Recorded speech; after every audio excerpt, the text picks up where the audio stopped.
In 1912, thousands of people traveled to a beautiful amusement park on the shores of Lake Michigan. There were bright lights, music, laughing children, and a giant Ferris wheel that seemed to touch the sky.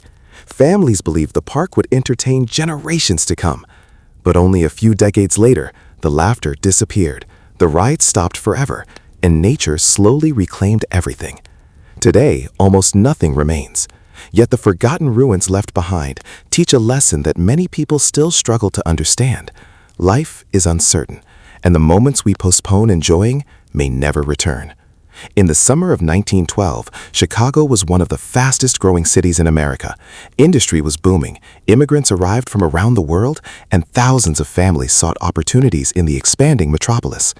Along the shoreline of Lake Michigan stood a popular amusement destination known as White City. Inspired by the famous World's Columbian Exposition of 1893, the park was designed to give ordinary people a place where they could temporarily escape the pressures of daily life. At night, thousands of electric lights illuminated the grounds, creating a magical scene unlike anything most Americans had ever seen before. For many visitors, it felt like stepping into the future. Among those visitors was a 26-year-old railway clerk named Robert Mitchell.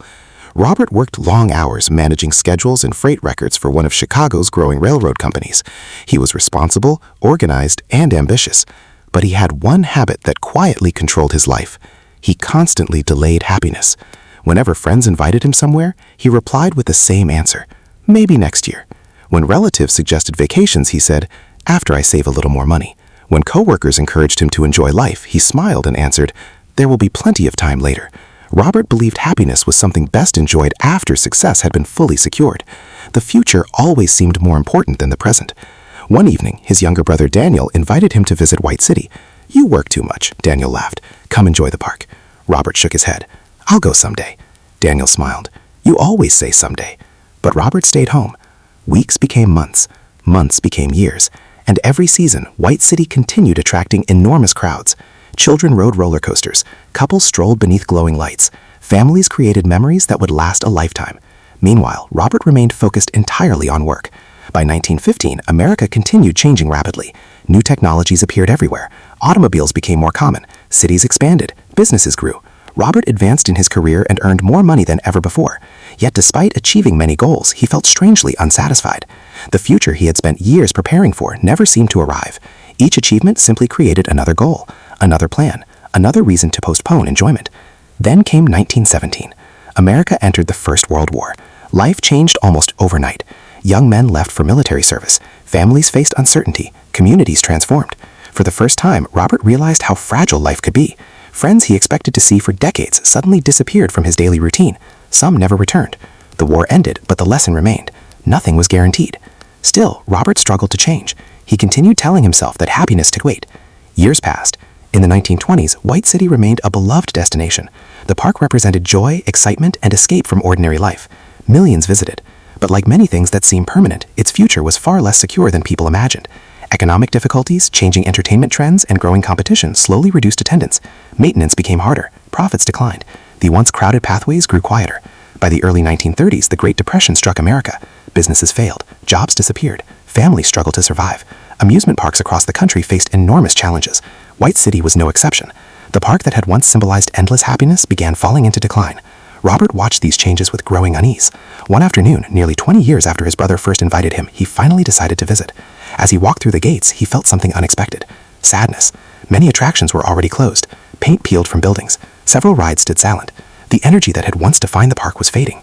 He realized he had waited too long. The place he always planned to enjoy someday was disappearing. Standing beside the aging Ferris wheel, Robert remembered every invitation he had declined, every gathering he had postponed, every experience he had delayed. The future he had prioritized for so many years had quietly stolen countless moments from the present.